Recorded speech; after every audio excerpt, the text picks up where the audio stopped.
You ask Tiger to solve. This deals with linear equations with one unknown. The final result is x equals 1 over 3. Let's solve it step by step. Simplify the expression. Simplify the arithmetic. Group all x terms on the left side of the equation.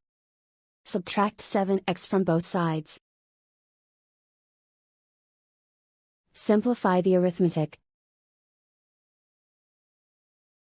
Group like terms. Simplify the arithmetic. Isolate the x. Divide both sides by -12. Cancel out the negatives.